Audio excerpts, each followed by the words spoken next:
우리 시장 6월의 이 첫 번째 주 기준으로 우리 시장 기준 마지막 거래일입니다. 자, 확실히 6월에 들어서니까요. 이전 5월보다는 확실히 매크로 지표 쪽에서도 그렇고 이슈 쪽에서도 상당히 이 3대 지수가 좀 부진하다, 교착 상태에 놓여 있다. 이런 분위기가 확 체감이 되는데요.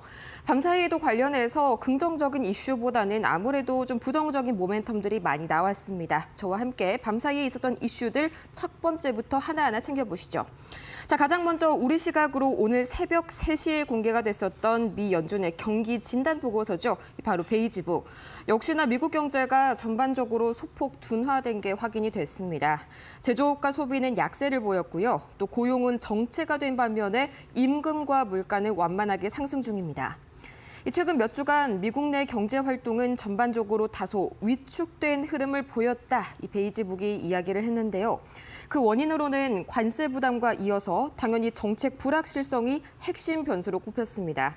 이 보고서에 따르면 모든 지역이 높은 수준의 경제 그리고 정책 불확실성을 호소했고요.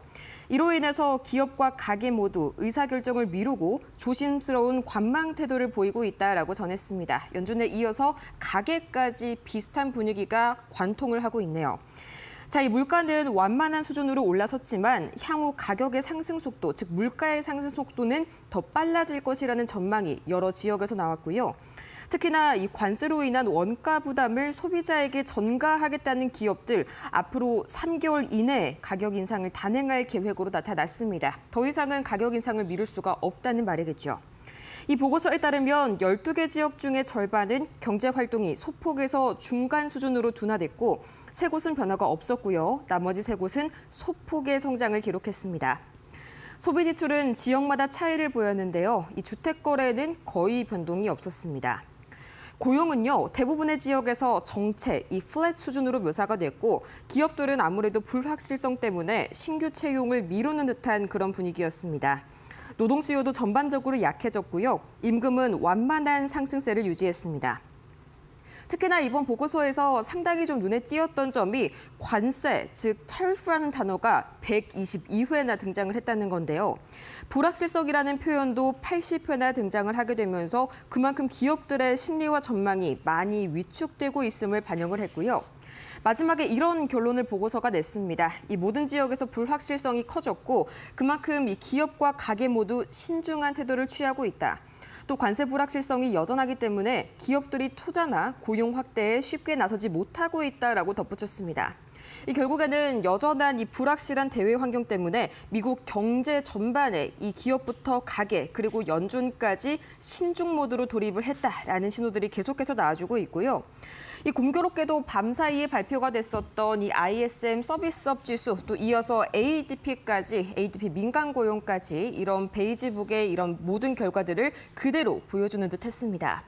자, 금리 인하에 대한 베팅이 더욱더 올라갔고요. 이 때문에 또 밤사이에 국채 금리는 약간의 안정세를 보였는데 자, 가장 먼저 이 서비스업 활동 위축으로 전환이 됐고요. 고용 지표는 2년 내에 최저치를 기록을 하게 되면서 이 관세 영향 그리고 소비 둔화가 6월 들어서 본격화되고 있다. 이런 점이 두드러지게 나타났습니다. 자, 이 5월 ISM 서비스업 지수 49.9로 떨어졌습니다. 이 정말 50선이 기준선으로 쳤을 때 미세하게나마 위축 국면으로 접어들게 된 건데 ADP 민간 고용이 좀 심각합니다. 단 3만 7천 명 증가에 그치면서 2년 만에 최저치를 기록했고요. 또 예상치였던 11만 명을 크게 밑돌았습니다. 이 3만 7천 명, 11만 명 얼마나 크게 예상을 밑돌았는지 체감이 되시죠? 자, 특히나 제조업과 유통, 교육, 운송 등 이렇게 실물 경제 전반에서 고용 감소가 확인이 됐고요. 고용이 늘어난 업종은 여가 접객 그리고 일부 금융업종에 불과했습니다. 시장 반응은 상당히 빠르게 나타났는데요. 연준이 올해 안에 금리를 인하할 가능성이 부각이 되면서 미 국채 가격 일제히 계속해서 상승하다가 이내 하강하는 그런 모습이 나타났었고요. 또 투자자들은 6월 FOMC에서 신호가 나올 가능성에 상당히 좀 주목을 하고 있습니다.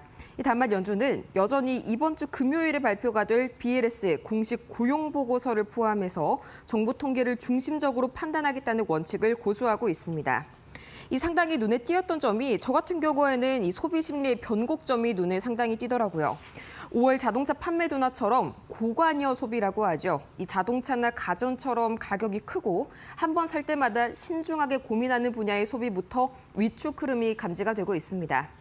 이 와중에 트럼프 대통령은 이 ADP 수치 발표 직후에 too late, 파월은 지금 당장 금리를 내려야 한다라면서 SNS를 통해 연준을 거세게 압박했는데요. 유럽은 이미 9번 금리를 내렸다라면서 파월 의장의 정책 대응을 노골적으로 비판했습니다. 최근 들어서 다시 한번 이 파월을 향한 공개 압박 수위를 끌어올리는 분위기인데요. 아무래도 이제부터 실물 데이터 쪽에서 이 마이너스가 나오다 보니까 그 원인을 파월 의장 쪽으로 돌리는 듯한 그런 분위기가 연출이 되고 있습니다. 이 연준이 얼마나 빠르고 유연하게 움직일지 이게 아마 이후의 변수를 가릴 것 같은데요. 그럼에도 불구하고 연준 쪽에서는 계속해서 신중 모드로 관망하겠다라는 입장을 밝히고 있죠.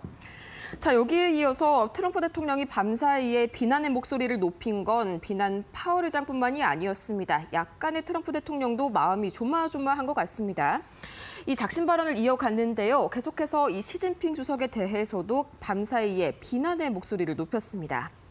자, 나는 시진핑 중국의 국가주석을 좋아하지만 그는 매우 강경하고 또 협상을 하기가 극도로 어렵다라고 밤사이에 이 트루스 소셜을 통해서 밝혔는데요.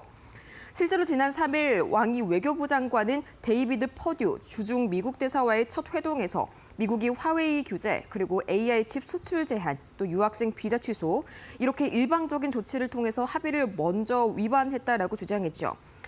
여기에 대해서 이 시진핑 주석이 협상이 극히 어려운 인물이라면서 공개 비판을 밤사이에 한 건데요. 이어서 이 미중 관계를 다시 한번 궤도로 되돌릴 조건은 미국이 만들어야 한다라면서 이 중국 측에서는 계속해서 약간 기선제압을 하는 듯한 분위기가 나왔습니다.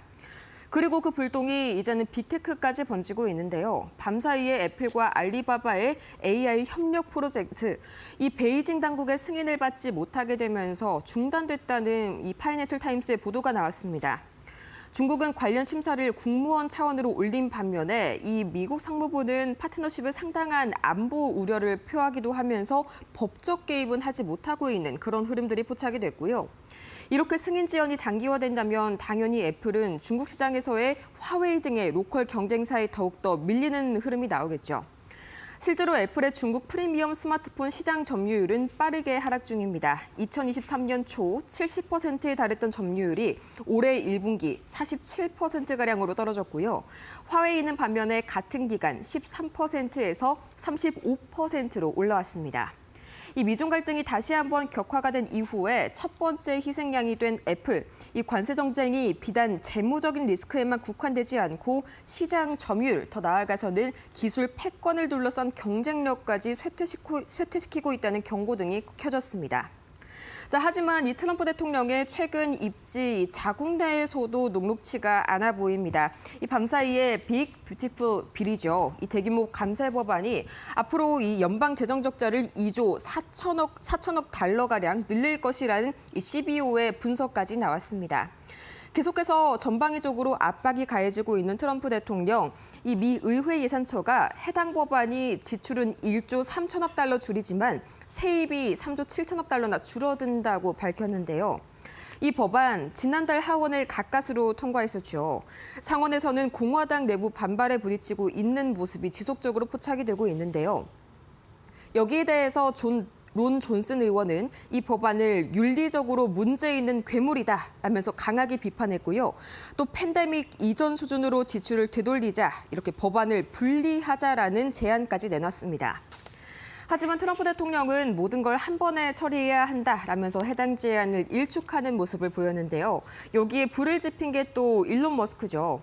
전 트럼프 행정부의 정부 축소 태스크포스를 이끌었던 이 다찌의 수장이었던 머스크, 이 법안을 역겨운 괴물이라고 부르면서 공개적으로 반기를 들었었습니다.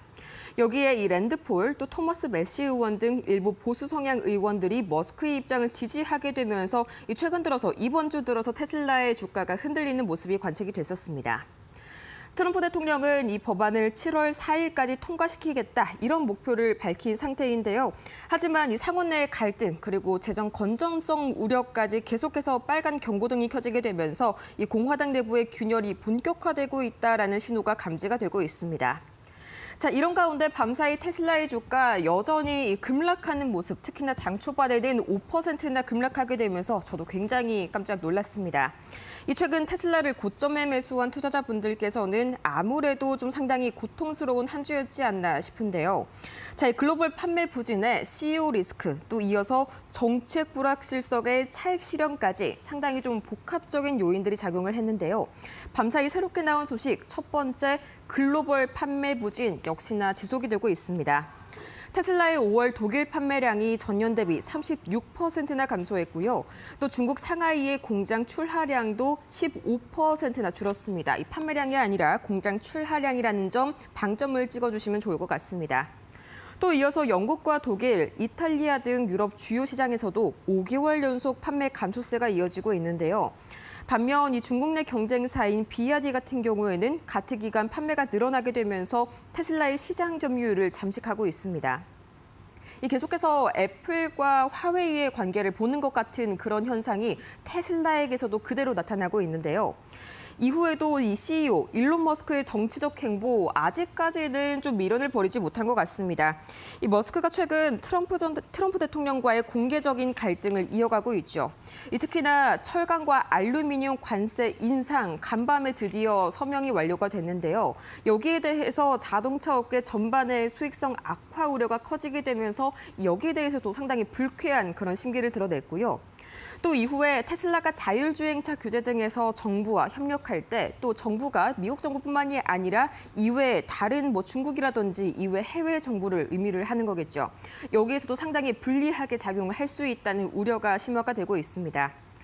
실제로 최근 트럼프의 대규모 지출 법안에 강하게 비판을 한 점 역시 이 점이 상당히 크게 작용이 됐고요. 또 차익 실현 매물과 기대감 소멸까지 좀 맞물리고 있는 흐름입니다. 테슬라가 1분기 실적 발표 이후에 로보택시 신사업 기대감이 힘입어서 지금까지 주가가 46%나 급등했다는 점을 생각을 해보면 이쯤 돼서는 약간은 좀 되돌림이 나올 법한 그런 분위기였습니다. 하지만 또 여기에 로보택시 서비스의 본격적인 개시가 임박하면서 이 그간 기대감이 이미 주가에 선 반영이 됐다. 이런 판단에 차익 실현이 현재 나오고 있는 그런 모습이고요. 일부 애널리스트들은 로보택시의 서비스가 초기에는 다소 제한적으로 운영이 될 예정인 만큼 단기적으로 이 주가의 추가 상승 모멘텀이 되기에는 앞으로는 조금 부족하다라고 진단을 했습니다. 규제와 기술 리스크도 상당히 좀 부담스럽게 작용을 하고 있는데요. 이 미국의 도로교통안전국이 테슬라의 자율주행 시스템에 대한 결함 여부를 또 조사를 하고 있다. 여기에 대해서 로보택시의 향후 앞으로의 사업 진출에 대해서 걸림돌이 되지 않을까 하는 그런 밤사이의 우려까지 부각이 됐습니다. 자, 이렇게 해서 밤사이의 머츠노 5 다 같이 살펴보고 왔습니다.